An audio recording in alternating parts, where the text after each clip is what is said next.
This Cowboys loss to the Colts tell you about this Dallas team? To me, I can understand in the NFL, given the run that they have been on, if you look at their last 5 games after the bye, let's go with the Titans, Eagles, Falcons, Redskins, Saints, Eagles again. I mean, you're going to have a let up or two in there. They've been playing at a high level. They've had a couple wins we didn't think they were going to win, especially that Thursday night win against the Saints and the way the defense played. Defense didn't play with quite the energy that we have seen them play with, and offensively, they were off as far as their passing game.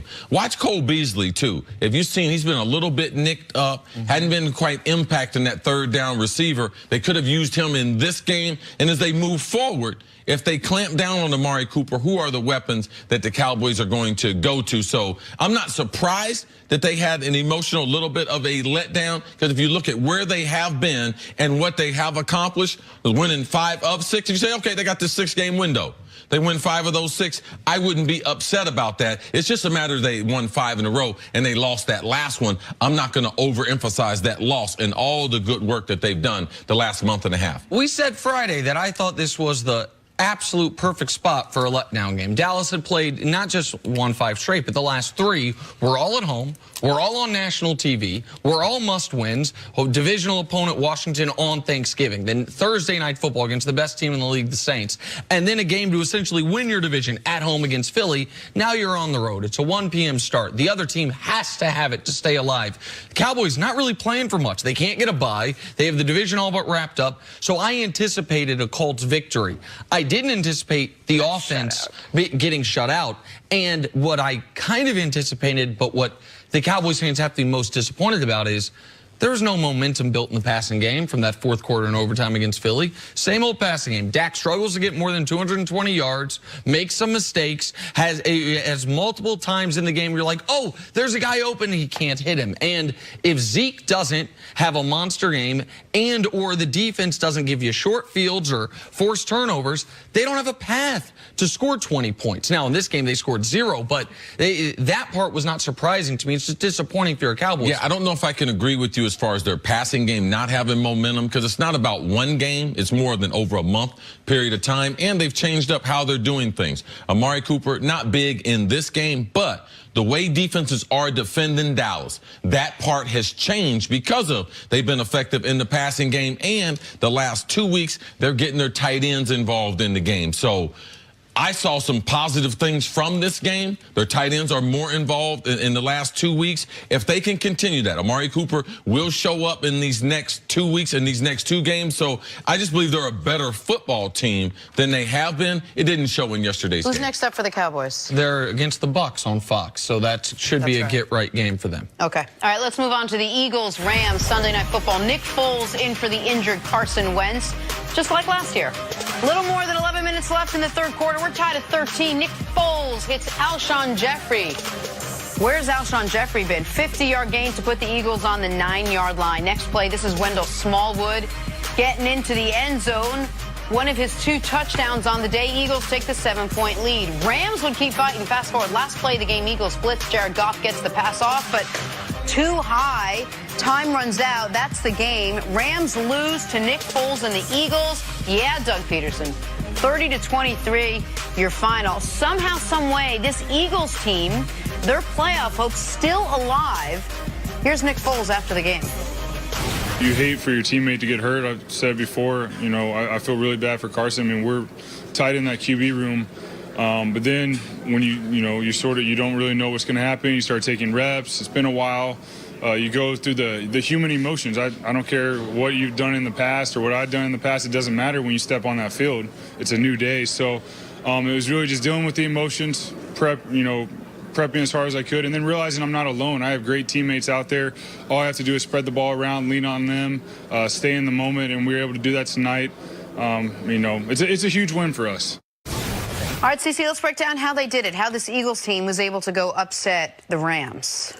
Rushing attempts was the #1 thing. That was the theme. I don't know the coaches they got on the conference call this week in the NFL. I mean, we had 10 guys rush the ball for over 100 yards. Those teams were 8-2 in those games. So if you're going to support any quarterback. Let's go up and down the roster from the greats that we have to the guys who just started taking over. Like, if you have to have some type of balance, this new NFL with the rules and everything, since November, hey, things are changing up. It's a little bit colder, and the inability to be able to support a team with a running game, we are seeing it played out. I was shocked by the home crowd that the Eagles brought to Los Angeles. Like, I was shocked by that. And the way this defense played, Fletcher Cox, I think he got tired of hearing about Aaron Donald being MVP candidate, because not necessarily the sacks, but, man, he was as disruptive as I've seen him in a long, long time. This is a great team win, supporting their quarterback.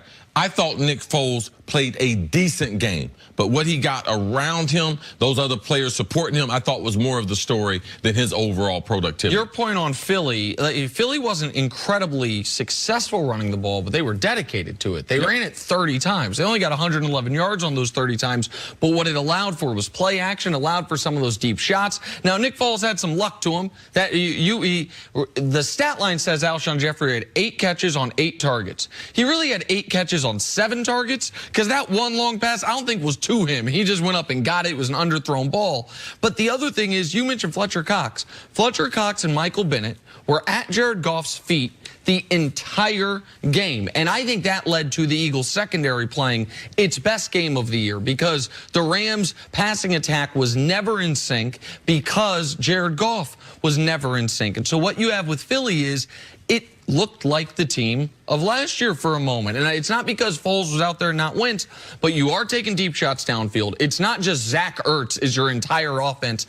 And the D-line was so good, it helped a weaker secondary. So all of that makes Philly now a very alive for the playoffs, at least alive for the last wild card spot. And the Rams are a team that right now, even though they haven't lost 3 in a row, but they're quarterback's been bad in 3 in a row. They've lost 2 in a row. They have to be questioning a lot of what their methodology is moving forward. Just a quick question on the Eagles before we move on. You said they looked like last year for a moment. Can they duplicate what they did yesterday? Can they do this again? Can they come out there? Do you think you can do this a couple more times and actually get a little momentum going after the season they've had into the postseason? Go ahead, Nick. I mean, next week they're at home against Houston. And what's Houston's biggest weakness? Their offensive line. And so if their D-line plays like this, now, Deshaun's a lot more mobile than Jared Goff is, and I think he has more poise in the pocket. But when the D-line plays like this team is different. So against Houston, could they win a home game against the Houston Texans? Yeah, sure. Absolutely, they could. I think they'll probably be slight home under.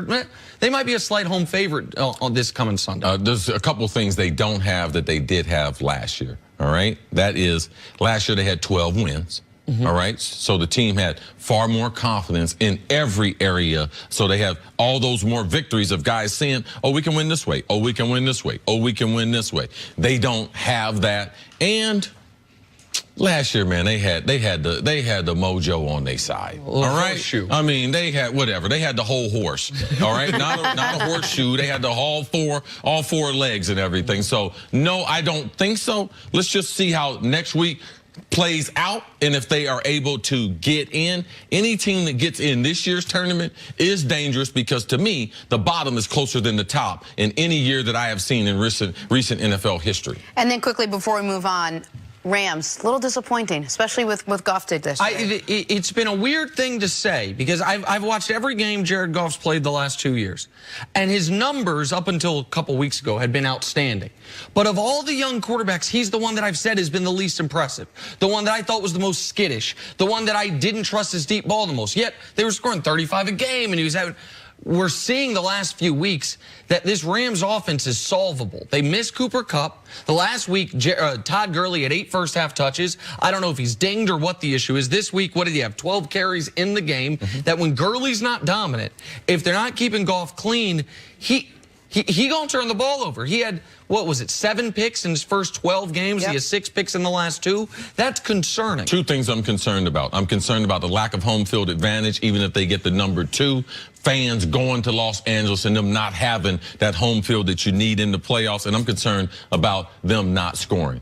Averaging 35 points in their first 12 games, in the last 2, averaging less than 15. That's a concern. And the home field thing, by the way, they were very in play for the 1 seed. The Saints got a very hard final 3 games. They were 13-point favorites yesterday, and they blew that football game down 17 in the 4th quarter. Like, that's a bad loss that almost eliminates them from being the 1 seed. All right, take a break. We got one last segment coming up. Are we seeing the end of the Patriots' dominance? That's next. This is First Things First. Speaking of being eliminated from being the 1 seed, Pats can wave bye-bye to that.